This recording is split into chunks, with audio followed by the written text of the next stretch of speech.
नमस्कार, मैं हूं हरिशंकर तिवारी और आप देख रहे हैं न्यूज़ 24 न्यूज़ लाइव टीवी। इस समय मैं इंडिया इंटरनेशनल सेंटर में हूं और यहां संभावना को लेकर के डॉक्टर ओंकार मित्तल की एक पुस्तक का यहां विमोचन हुआ है, जिसे डॉक्टर मोहंती ने किया। भारद्वाज इस सत्र के संचालक डॉक्टर ओंकार मित्तल और मंच पर बैठे और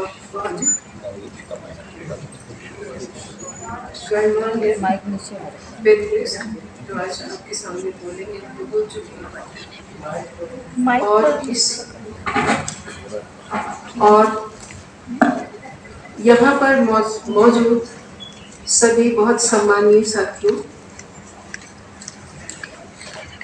जब इस कार्यक्रम का निमंत्रण मुझे मिला और ये इसके साथ ये किताब मिली तो बहुत सारे सहयोग, बहुत सारी चीजें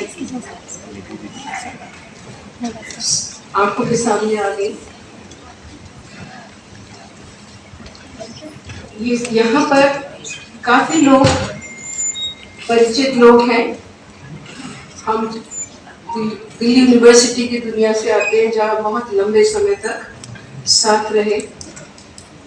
कुछ अपने वक्त के हिसाब से, जो वक्त में हम थे उसको समझकर, और उस वक्त की जो चुनौतियां थी, अपनी अपनी क्षमताओं के हिसाब से, अपनी अपनी समझ के हिसाब से हमने उनका सामना किया और अब हम जीवन की शाम में हैं। इस फोटो ने मुझे, इस किताब पर छपी फोटो ने मुझे अपनी माँ की याद दिलाई। कहा कि गोपा की माँ ही नहीं थी, कहा कि उस पूरी जनरेशन की, उस पूरी पीढ़ी की जो आज़ादी के से पहले जिसका जन्म हुआ था और जिन्होंने ऐसे समय में जब अंतर्राष्ट्रीय और राष्ट्रीय स्तर पर एक बहुत मुश्किल समय के घटनाक्रम एक के बाद एक लगातार सबके जीवन पर असर डाल रहे थे, और उन सब घटनाक्रमों के और उन सब हादसों के मिले जुले परिणामों के अलावा परिवारों के अंदर, खासतौर से इस समाज के परिवारों में जो कुछ भी होता है, जो उनकी जिस तरह से परिवार बने हैं, उनमें जो कुछ भी चलता है, उस सब को सबसे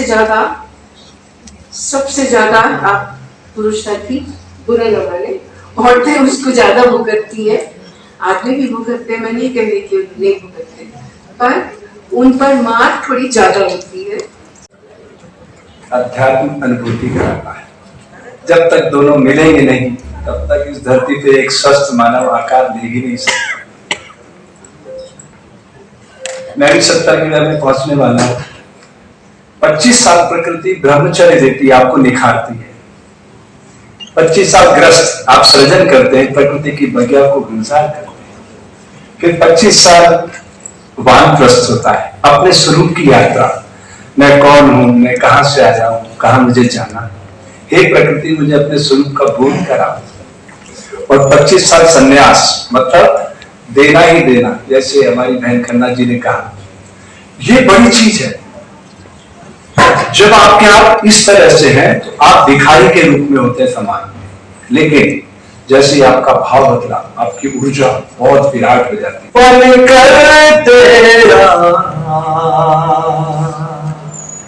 निर्भय विचरू मंडल में, कर दूर ख्याल अंधेरे को, नवजाति जगाऊं जन जन में, हे मात प्रदान कराओ शक्ति, जिससे अविराम बढ़ूं पृथ्वी। दांत का काम आपको देने से वात रोग होता है, दोनों समय पेट साफ न रखने से पित्त रोग होता है, नेगेटिव थॉट रखने से, नकारात्मक चिंतन से कफ रोग होता है। वात, पित्त और कफ का संतुलन ही पूर्ण स्वास्थ्य का परिचायक है। अब हम सब विज्ञान और अध्यात्म के मध्य संतुलन बनाकर इस धरती पर एक पूरे मानव को आकार देने का सामूहिक प्रयास करते हैं। इनके बहुआयामी व्यक्तित्व की पूरी अंदाजा आप सबको होगा। ऐसे इसे अपेक्षा थी कि सभी पहलुओं से पूरी किताब की जो अपना है उसको उन्होंने से आपके सामने रखा। अब जो जैसा मैं आपको फिर से कहना चाहता हूँ कि किताब के केंद्र में बात ये थी कि जब काकी को डिमेंशिया की प्रॉब्लम से ग्रस्त हुई तो उनकी पीड़ा को उनके साथ साथ गोपाल जी को भी बहुत ज्यादा झेलना पड़ा। ये जो ट्विन पीड़ा है, इनका ये सवाल उनको से था कि इसका हल क्या हो, और अनेक लोग जो इस पीड़ा से पीड़ित होते हैं उनके सामने हल क्या है। तो उसमें एक और पक्ष सामने आता है, मेडिकल समुदाय का पक्ष आता है। और मेडिकल समुदाय कुल मिला के इस बीमारी के प्रति वो भी एक असहाय स्थिति में खड़ा हुआ है। उसको इसके लिए कोई जैसे हम पर्ची लिख देते हैं और दवाई खाओ ठीक हो जाएगा, ऐसी पर्ची उसके पास नहीं है। और जिसमें कि कुमार जी की ज्यादा रुचि है, हमारे डॉक्टर प्रेम अग्रवाल जो है ये मैं इनकी क्लास में पढ़े हैं तो हमारा 50 साल का साथ है और ये बहुत बड़े डॉक्टर है दिल्ली के, देश के और अंतर्राष्ट्रीय स्तर पे। तो इनके पास बहुत कुछ उस बारे में बताने के लिए है। तो इससे पहले कि मैं उनको बुलाऊं, विनय जी को भी मैं 50 साल से जानता हूँ और इनके एक्टिविज्म को मैंने देखा है, इनके व्यक्तिगत संघर्ष को भी मैंने देखा। कुछ दिन पहले ही सिडनी ऑस्ट्रेलिया से वापस आई हूँ। मैंने वहाँ पे मास्टर्स इन काउंसलिंग करा था, काउंसलिंग साइकोलॉजी, एंड उसके बाद मैंने वहाँ पे तकरीबन 5-6 साल काम किया। मैंने वहाँ पे काम किया था as a mental health clinician and a family therapist, and मैंने वहाँ पे ऑस्ट्रेलियन गवर्नमेंट के साथ काम किया। एंड एक्चुअली जब मुझे डॉक्टर तारा ने भी बताया that book is about care of the age, तो मेरा जो फैमिली थेरेपिस्ट का रोल था उसमें मेरा जो फैमिली थेरेपिस्ट का वहाँ पे रोल था, वहाँ पे I was working with families and care givers. And जब मैं वहाँ पे जॉब इंटरव्यू के लिए गई, पहले मुझे केयर गिवर्स का मतलब भी वहाँ पे समझ में नहीं आया, एंड मुझे बहुत रिसर्च करना पड़ा कि ये केयर गिवर्स का मतलब क्या होता है। एंड वहाँ पे मैंने बहुत सीखा कि गवर्नमेंट केयर गिवर्स के लिए क्या करती है। एंड कुछ चीज़ें हैं जो मैं डिस्कस करना चाहती हूँ। मैं जानती हूँ कि ऑस्ट्रेलियन गवर्नमेंट और इंडियन गवर्नमेंट में डिफरेंस है, but there are a few things that I really want to highlight, because वो बहुत कुछ अच्छी चीज़ें थी जो मैंने वहाँ पे सीखी। And the importance of care giving, क्योंकि पहले मुझे लगता था कि parents will look after the grandparents and I would have to look after my parents, मतलब वही सीख के मैं उन्हीं वैल्यूज के साथ ग्रो अप हुई थी।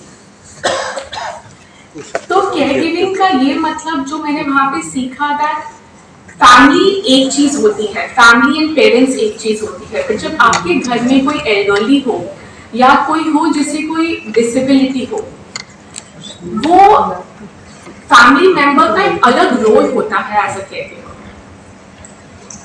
तो एज अ केयर गिवर जब मेरे पास बहुत सारे फैमिली मेंबर्स आए जिन्हें समझ में ही नहीं आता था कि हम कैसे लुक आफ्टर करें अपनी फैमिली मेंबर की जो ओल्ड हो गया है या जिसे कोई बीमारी है। एंड वो फैमिली मेंबर्स जैसे बहुत मतलब टेंशन में थे और उन लोगों को मैं बहुत सपोर्ट करती थी वहाँ पे। एंड वहाँ पे उन लोगों के लिए, केयर गिवर्स के लिए हमारा बहुत ज्यादा फोरम्स होते थे। तो ये एक सवाल है जिसको इस किताब में एड्रेस करने की कोशिश नहीं की गई है, पर मैं ये समझता हूँ कि इसको भी एड्रेस करना चाहिए। गोपाल जी की एक दूसरी बात जो है, दूसरा सवाल वो करती हैं, वो भी यहाँ हम सब लोगों को उस पर विचारना चाहिए कि वो ये बात कह रही हैं इस जमाने के बारे में कि ये जमाना हाइपरटेंशन का है।